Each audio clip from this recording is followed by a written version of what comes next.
kali ini saya akan mewawancarai salah seorang mahasiswa tentang bencana kabut asap di daerah Riau, Sumatera dan Kalimantan dikarenakan pembakaran oleh oleh beberapa PT di daerah tersebut.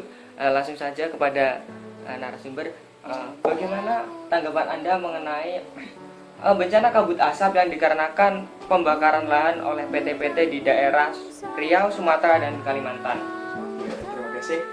Menurut saya fenomena kabut asap di Indonesia pada saat ini itu sangat memprihatinkan karena fenomena ini telah menyebar luas, bahkan hampir di seluruh pulau Sumatera itu tertutupi kabut asap, dan dampaknya itu tidak hanya pada negara kita juga, karena kabut asap ini menyebar sampai negara tetangga seperti Singapura, Malaysia, dan itu juga kan membuat nama Indonesia ini tercoreng.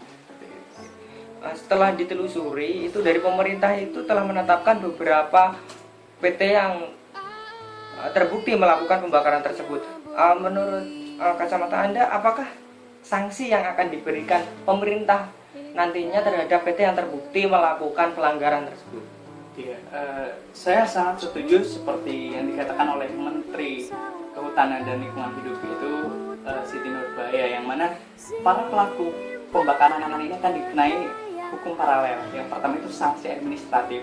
Sanksi administratif ini berupa penghentian kegiatan, pembekuan izin usaha, dan yang ketiga itu berupa pencabutan izin usaha, sehingga para perusahaan yang melakukan pembakaran itu menjadi cerah seperti itu. Dan itu tidak hanya sebatas itu saja, kemudian ada juga hukum perdata yang mana nanti pelakunya bisa diseret ke penjara dan didenda. Untuk nominal denda sendiri apabila diberikan kepada PT itu biasanya berapa? Seperti kita ketahui, pembakaran lahan ini melanggar beberapa pasal. Yang diantaranya salah satunya adalah melanggar Undang-Undang Perhutanan Nomor 39 Tahun 2014, yang mana di situ berbunyi bahwa pelaku pembakaran lahan itu akan dikenai hukuman penjara paling lama 10 tahun dan denda maksimal 10 miliar rupiah. Oke.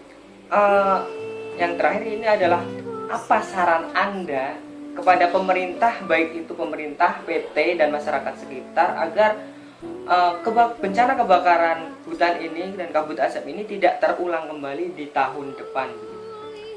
Yang paling inti di sini adalah pemerintah. Pemerintah itu sudah sudah membuat peraturan yang mana membatasi kegiatan pembakaran lahan. Nah, namun faktanya pelaksananya itu masih kurang. Masih banyak perusahaan-perusahaan yang melakukan pembakaran, dan bahkan sebenarnya pembakaran lahan ini tidak terjadi di tahun ini atau belakangan ini saja, karena memang sudah terjadi sejak lama. Nah, di sini peran pemerintah itu dipertanyakan, selama ini penegakan hukum itu seperti apa. Maka dari itu saran saya untuk selanjutnya agar tidak terjadi kejadian seperti ini, pemerintah harus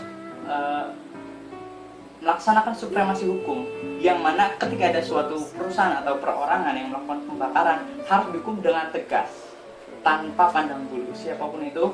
Dan pemerintah juga harus hati-hati akan kegiatan suap menyuap seperti itu, harus bersikap benar-benar adil. Jadi dapat disimpulkan bahwa untuk masa depan, agar tidak terjadi kabut asap lagi ini, maka harus ditegakkan supremasi hukum. Nah, itu ya. Oke, sekian wawancara dari saya dan terima kasih pada narasumber. Assalamualaikum warahmatullahi wabarakatuh.